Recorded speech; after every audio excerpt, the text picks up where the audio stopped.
not too much to talk about when it's all underwater. There we go. So yeah, good afternoon, everybody. Well, or good morning, I guess. Yeah, welcome to the alligator farm. Just having a quick little feeding thing here going on. Not many of them are going to come off here and get anything to eat anyway. And like I was explaining here, the alligators, they're not going to be eating any food today really, and that's because it's a little bit too cold for them to eat. They're reptiles.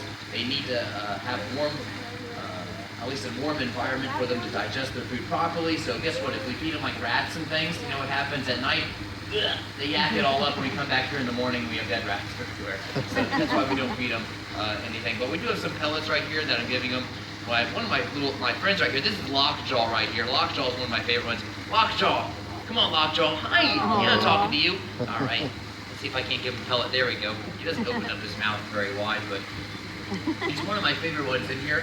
What's really cool about the alligators in this enclosure is that they all actually have their own names, and for the most part, they actually respond very well to their name and their name only. So as you saw right there, I called him Lockjaw. He lifts his head up real quick.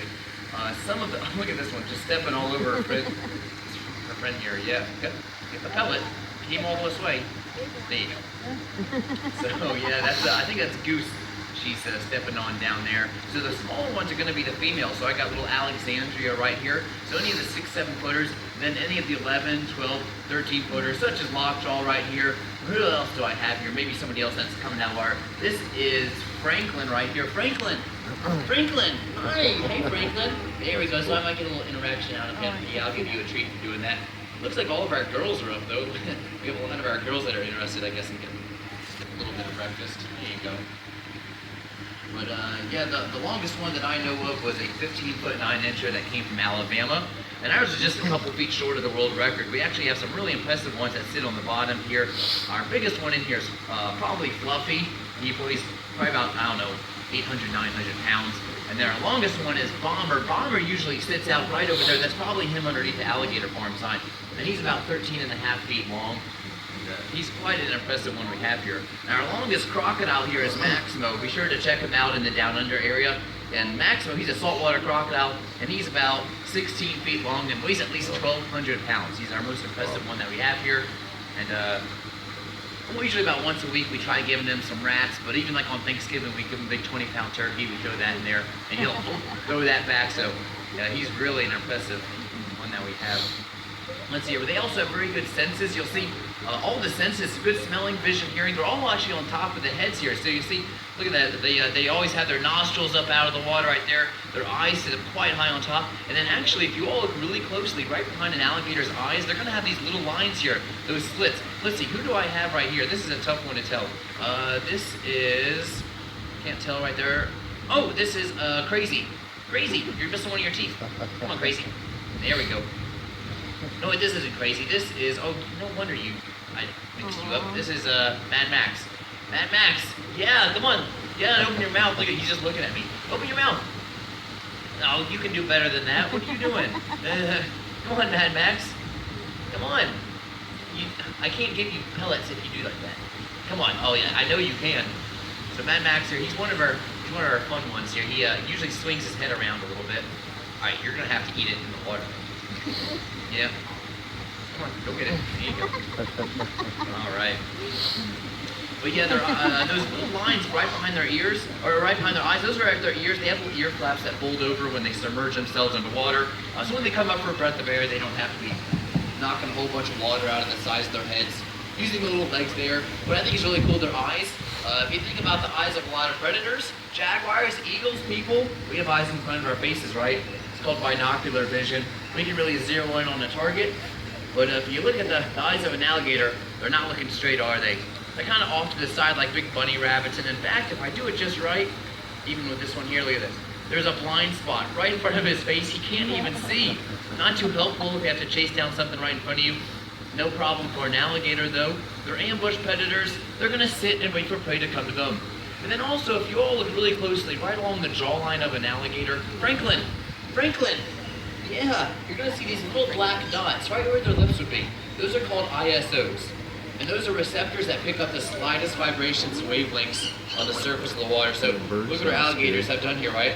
Look at this bird, it's getting pretty close. This tri-colored heron.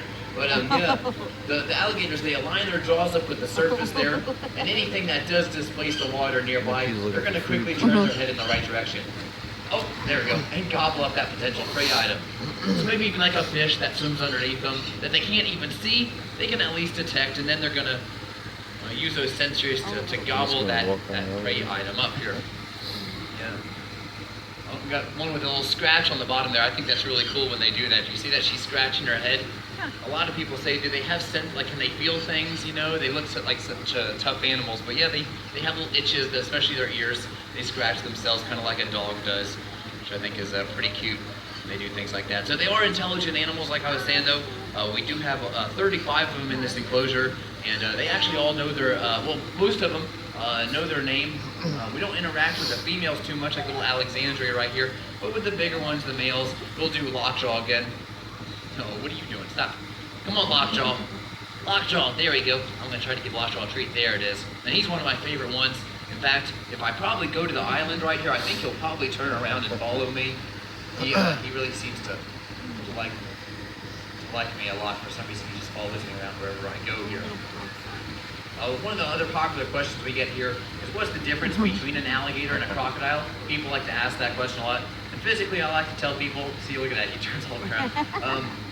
Physically, I like to tell people, look at their big, beautiful smiles. So crocodiles tend to have these more triangular, V-shaped snouts on them. But alligators, which a good example here, let's use Skipper right here. Skipper! Skipper! You're not Skipper, stop. Skipper! There we go, all right. As you can see, it's like a big, broad snout here, kind of like a big uppercase U, right? So that's the main physical difference I like to show people between alligators and crocodiles. And in fact, some of you all saw, you probably saw that crocodile capture that we just had over there in the next enclosure. So we actually have alligators, crocodiles, and even caiman all living over there in that enclosure together. So you can really test your knowledge of who's who if you want to with those specimens over there. Let's see, we also get another popular question is, or another popular claim that people like to say is, well, how fast can alligators go? We've heard that they can go 50, 60 miles an hour on land, so you need to zigzag back and forth to get away from an alligator if one ever chases you. We hear that myth a lot. Unfortunately, that's really not the case. The alligators, they can give you a run for your money, maybe 10, 15, almost 20 feet. A couple things really slow an alligator down. First of all, they got the little legs off to their side. Well, you can't really see any of their legs right now, but their heads are what really slow them down a lot as well. Skipper, you're a good example of this. Skipper, there we go, hi. Their heads can weigh up to 100 pounds. They have incredibly thick skulls, but what really slow an alligator down are their ginormous tails. Their tails weigh about a third of their body weight. So the tails on some of our alligators in here, Skipper here, Bob as well. Bob is a good example of this one. I know I said your name again, I'm sorry. Bob, yeah. His tail probably weighs about 200 pounds. He really gets that tail up out of the water. Good job, buddy. He's like one alligator with 2 zip codes. He's a really impressive one that we have here as well. Look at you just begging for chickens. Skipper, yeah, I'll give you one just for you. There you go. Their tail weighs about 200 pounds on him. So if you go get alligator meat off the menu at a local restaurant here for an appetizer, probably getting a piece of the tail. It's composed of laterally compressed muscle, and it really just seems to slow them down tremendously on land. Everything that does slow them down on land, though, speeds them up in the water, and especially the big old tail on them, a few swishing, undulating movements to the left and right. And alligators, they can really take off. Our alligators in here, they can get up to about 10 or 12 miles an hour in the water, while our big boy Maximo, that saltwater crocodile you should check out, he can get up to about 18 miles an hour. Wow. So definitely much more at home in their aquatic environment. All right. So like I said, we're not going to be doing a feeding demonstration today, although some of them are kind of gathering around where the feeding platform usually is. But this is also where warm water is coming out of, so yeah, you're going to see a lot of them are congregated on this side. And that's what we actually call a group of alligators, a congregation. So just as you might have like a school of fish or a pride of lion, that's what you call a group of alligators, a congregation right here. But I was telling some people here, yeah, if you give them rats and things like that, then it usually just sits in their stomach overnight. They're just going to yak it up. So we give them a couple of these pellets, though, for a little bit of a demonstration here. But yeah, they probably don't want to be eating anything really that significant either, just because of the fact that they're not going to digest their food, all right? If you all have any questions after the show, I'll stick around here. I'd be more than happy.